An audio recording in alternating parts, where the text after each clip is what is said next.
सबसे पहले उत्तर प्रदेश की मुख्य झीलें, बस ये यूपी की है ना, भारत की तो अलग अलग है और यूपी की है बस। भारत वाली पे तो शायद दो हमारे लेक्चर भी हैं और उस पर यूट्यूब पे वो भी देख लेना अगर मिल जाए तो। खैर है वो, हम लिंक शेयर कर देंगे उनका, क्योंकि ऑलरेडी भारत वाली जो झील है हमारी कवर हो गई है 2 लेक्चर में ऑनलाइन क्लासेस में, तो वो आप वहाँ से कर लीजिएगा। बाकी यूपी की हम कर रहे हैं यहाँ पे। तो सबसे पहले तो क्वेश्चन आता है झील है क्या। झील आपने सुना तो बहुत बार होगा, लेकिन ये नहीं पता कि झील है क्या। तो झील यानी कि लेक। तो सिंपल सी इसकी एक डेफिनेशन है कि जो भी जलाशय या वाटर बॉडी चारों तरफ से लैंड से घिरा हुआ हो, यानी उसके चारों तरफ जमीन हो और बीच में पानी है, तो उसे बस सिंपल झील कह देते हैं। और ये जो झील है इसका पानी फ्लोइंग नहीं होता। फ्लोइंग मतलब ये यहाँ से यहाँ तक चलता नहीं है, ये स्टैंडिंग होता है, यानी कि वैसे का वैसा ही बना रहता, पानी बहता नहीं है। और झीलें जो हैं ये 2 तरह की होती हैं, एक तो वही प्राकृतिक और एक होती है कृत्रिम।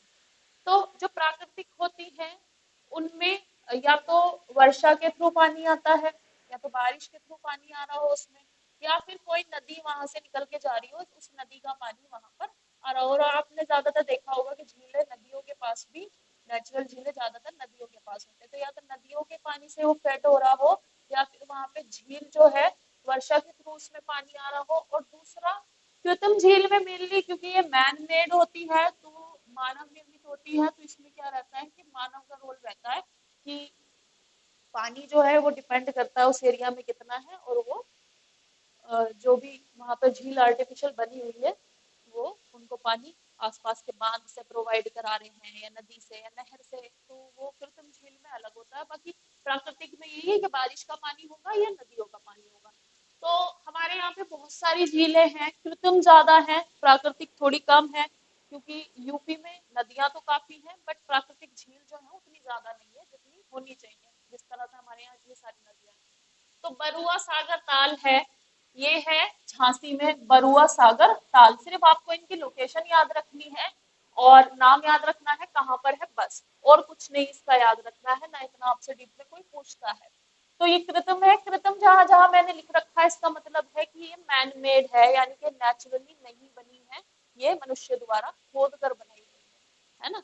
जैसे कि नहर जो है ये नेचुरल नहीं होती, बनाई जाती है ना खोद के, सेम ऐसे ही ये झीलें जो जहां जहां जहां कृत्रिम लिखा हुआ है ना ये बनाई गई है ना। तो ये है बरुआ सागर ताल, फुल पहाड़ बरुआ सागर ताल झांसी में। और दूसरा है बेला सागर ताल। बेला सागर ताल है कुल पहाड़ महोबा में, ये भी उत्तर प्रदेश में ही है महोबा, और ये भी कृत्रिम झील है, यानी कि मैन मेड है। चित्तौड़ा झील, चित्तौड़ा झील जो है ये राजस्थान में, बस समझना क्योंकि राजस्थान में भी चित्तौड़ है ना, तो ये चित्तौड़ा है, चित्तौड़ा झील। तो चित्तौड़ा झील जो है ये है बहराइच में, बहराइच पूर्वांचल का एरिया है सब, जो हम पढ़ रहे हैं ना ज्यादातर ये पूर्वांचल में है। दरवान झील, दरवान झील है ये यूपी में है, हाथ पकड़ कटहरी, और ये दरवान झील जो है यहीं पर स्थित है। और अ, ये भी नेचुरल है बहराइच में जो है, और ये भी नेचुरल है दरवान झील। गोकुल बैराज, गोकुल आपको याद रहेगा बहुत 100%, क्योंकि गोकुल कहाँ पर है, मथुरा में, और गोकुल बैराज जो है ये मथुरा में बना हुआ है। फिर है कीथम झील। कीथम झील को ऐसे भी याद रखना, कीथम झील जो है नेशनल बर्ड सेंचुरी डिक्लेयर हुआ है। और नेशनल बर्ड सेंचुरी यानी राष्ट्रीय पक्षी सेंचुरी, यानी पक्षियों की सेंचुरी है, यहाँ पर पक्षी पाए जाते हैं बहुत ज्यादा जो है, और उस एरिया को जहाँ पर अलग अलग स्पीशीज के पक्षी पाए जाते हैं उसे एक सेंचुरी इन्होंने घोषित किया हुआ है। तो ये कहाँ पर है, आगरा दिल्ली हाईवे के बीच में पड़ती है, और ये भी मैन मेड है यानी कि कृत्रिम है। फिर है मोती झील। मोती झील याद रखना बेना झाबर कानपुर में है, और ये भी कृत्रिम है। और इसे जो है लंग्स ऑफ कानपुर कहते हैं। अच्छा, लंग्स ऑफ द वर्ल्ड किसे कहते हैं, वर्ल्ड का लंग, लंग्स ऑफ वर्ल्ड, यानी लंग्स मतलब क्या होता है ये तो बताओ, क्या होता है लंग्स मतलब सही। लंग्स सबके पास होते हैं, होते भी दो हैं, अरे तुम्हें तो बेसिक साइंस की क्लास लेनी चाहिए। बेसिक साइंस की लो तुम क्लास, अब स्वाति मैम तुम्हारी सारी किडनी और लंग्स सब सही कर देंगे। Lungs of the world, lungs मतलब होता है फेफड़े, जिसे हिंदी में हम कहते हैं, और किडनी को हिंदी में कहते हैं वृक्क। ठीक है, शुद्ध हिंदी में वृक्क कहते हैं किडनी को, और लोकल लैंग्वेज में गुर्दा कह देते हैं किडनी को। तो किडनी को कभी लंग्स मत कह देना, क्योंकि लोकेशन ही तुमने तो चेंज कर दी बिल्कुल। तो लंग्स जो होते हैं हमारे, वो बीच में हार्ट होता है, दोनों साइड हमारे दो लंग्स होते हैं जिससे हम सांस लेते हैं। ठीक है, अब इतना तो नॉर्मल चीजें तुम्हें बतानी पड़ेगी। तो लंग्स जो है, लंग्स ऑफ द वर्ल्ड किसे कहते हैं? अमेजोन को, पता है? अमेजोन के जंगल को। क्यों क्यों कहते हैं? अच्छा, क्यों कहते हैं अमेजोन फॉरेस्ट को? वाई? देखो, अमेजोन जो है वर्ल्ड में 30% ऑफ ऑक्सीजन जो है अमेजोन के जंगल में जनरेट होती है, क्योंकि अमेजोन के जो जंगल है, फॉरेस्ट है, इतने वाइड है, इतने सारे वहाँ पे वो हैं ट्रीज और प्लांट्स, इतने सारे हैं कि वहां से जो है, कहते हैं कि हमारे वर्ल्ड की 30% ऑक्सीजन जो है अकेले अमेजोन जंगल से जनरेट होती है, सभी के लिए जो ऑक्सीजन आती है। और ऑक्सीजन क्या करती है? हम सांस लेते हैं तभी तो जिंदा रह रहे हैं। तो इसलिए कहते हैं इसे लंग्स ऑफ द वर्ल्ड। किसे? अमेजोन फॉरेस्ट को, यानी अमेजन के जंगल जो है, अमेजन वर्षावन जो है। सेम ऐसे ही जो ये है कानपुर वाली झील जो है, ये मोती झील, इसे कहते हैं lungs of Kanpur. Lungs of Kanpur इसे क्यों कहते होंगे? क्योंकि इसके आसपास बहुत सारे जंगल हैं यहाँ पर। ठीक है, और वैसे भी इसकी इम्पोर्टेंट है, इसलिए इसे लंग्स ऑफ दी कानपुर कहते हैं। तो ये छोटी छोटी बातें भी याद रखा करो कि इसे लंग्स ऑफ द वर्ल्ड कहते हैं अमेजन फॉरेस्ट। राजा का ताल, राजा का ताल ये NH-19 पर है, और इसे बड़ा ताल भी कहते हैं। और रामगढ़ ताल, ताल भी हमेशा याद रखना, झील नहीं लिखा हुआ, ये सिर्फ बोलने में डिफरेंस होता है। जैसे कि हमारे यहाँ ना, हम झील भी कह देते हैं, हम ताल भी कह देते हैं। सेम ऐसे उत्तराखंड में बस ताल कहते हैं। नैनीताल सुना है? नैनीताल, भीमताल। ताल जो है वहां पे कोई ना कोई झील है, उसकी वजह से उसका नाम ताल है। ठीक है, हमारे यहाँ पे हम ताल कह देते हैं, तालाब नहीं कहते ना, ताल कहते हैं। हाँ, तालाब तो हम इसमें पढ़ते हैं ना, इसमें शुद्ध हिंदी में तो लिखते तालाब है, बट कहते ताल है सब। तो झील या ताल कुछ भी लिख रहा हूँ, कंफ्यूज मत होना कि ये तो ताल है, ये झील है। झील और ताल सिनोनियम, यानी कि पर्यायवाची की तरह यूज होते हैं, कोई डिफरेंस नहीं है वैसे। ठीक है, तो ये रामगढ़ ताल झील ये गोरखपुर में है, और शेखा झील जो है ये शेखा ग्राम अलीगढ़ से है। हमारे CM कहाँ के हैं? योगी आदित्यनाथ कहाँ के हैं? पता है? नहीं पता? पता होना चाहिए, अपने मुख्यमंत्री का जन्म स्थान तो पता ही होगा। गोरखपुर, देखो, पता, गोरखपुर के हैं वो। ठीक है, अब चलो थोड़ा सा ऐसे ही इसमें ही मैं बता रही हूँ। CM का नाम सबको पता है, योगी आदित्यनाथ। और गवर्नर का नाम पता है किसी को? लिखवाया मैंने, इसलिए रिवाइज करना बार बार, आनंदीबेन पटेल। जो वो है आनंदीबेन पटेल, गवर्नर, उत्तर प्रदेश की गवर्नर आनंदीबेन पटेल। 1900 कह रही 2019 में चुनाव में, मतलब उनका वो हुआ था, प्रधानमंत्री ने उन्हें नामित किया था गवर्नर उत्तर प्रदेश का।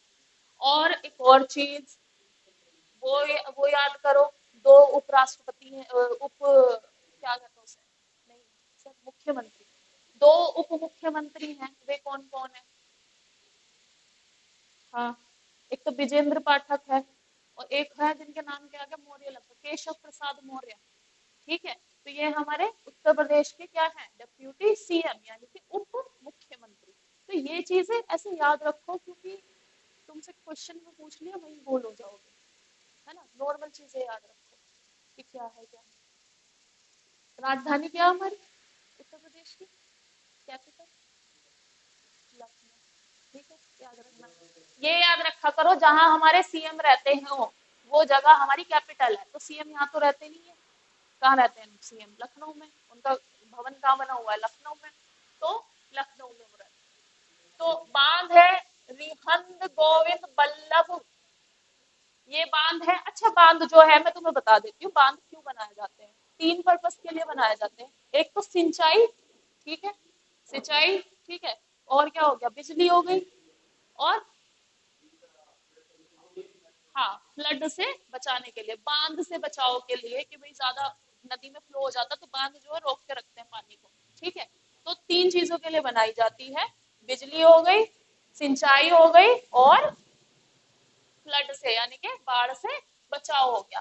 तो हमारे यहाँ पे भी बहुत सारे बांध हैं, तो उस मुख्य बांधों में से कुछ है रिहंद बल्लभ बांध, ये है पीपड़ी सोनभद्र रिहंद नदी पर बना हुआ है।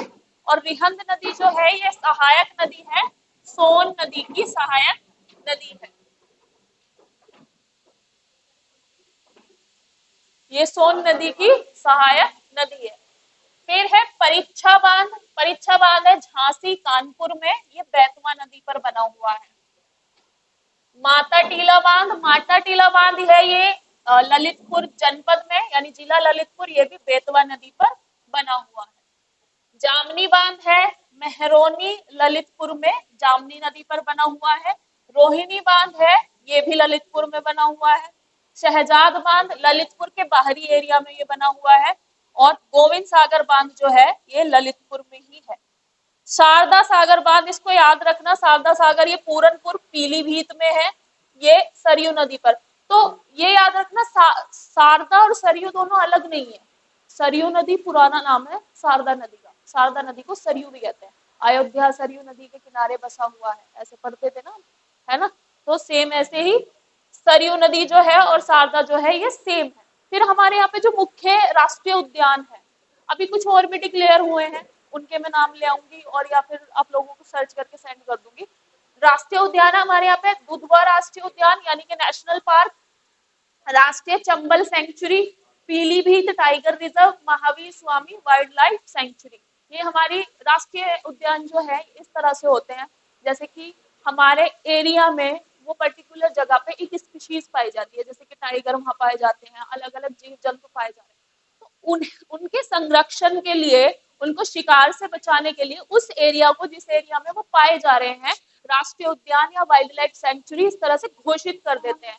तो उसमें जो है ना शिकार की बिल्कुल अनुमति नहीं होती है कि आप किसी भी पशु का शिकार नहीं कर सकते, आप वहाँ पेड़ नहीं काट सकते हैं, जो हरे पेड़ है वो नहीं काट सकते। अगर वहां पे कोई जनजाति है तो उस जनजाति को बस ये छूट दी गई है कि आप यहाँ से छोटी मोटी चीजें कलेक्ट कर सकते हो, जैसे नीचे पड़ी लकड़ियां कलेक्ट कर सकते हो, खाने के लिए शहद वगैरह कलेक्ट कर सकते हो, बस थोड़ा बहुत जनजातियों को, और वो भी जो अलाउ करते हैं सिर्फ जनजातियों को। तो ये कुछ मुख्य हमारे यहाँ पे उद्यान है। दुधवा का नाम याद रखना, इससे क्वेश्चन आता है, दुधवा राष्ट्रीय उद्यान कहाँ स्थित है। तो दिस इज डन, इसको कर लेना। और याद रखना उत्तर प्रदेश का स्थापना दिवस कब होता है, 24 जनवरी 1950 को राज्य का दर्जा मिला था हमें, यानी कि। और यूनाइटेड प्रोविंस कब घोषित हुआ था हमारा उत्तर प्रदेश, 1937 को। तो इस तरह से जो क्वेश्चन है याद रखना, गवर्नर कौन है प्रेजेंट में, आनंदीबेन पटेल, सीएम कौन है और उप सीएम कौन है, यानी कि डेप्यूटी सीएम कौन कौन है, उनके सबके नाम याद रखना। चलो तो इसे कर लेना।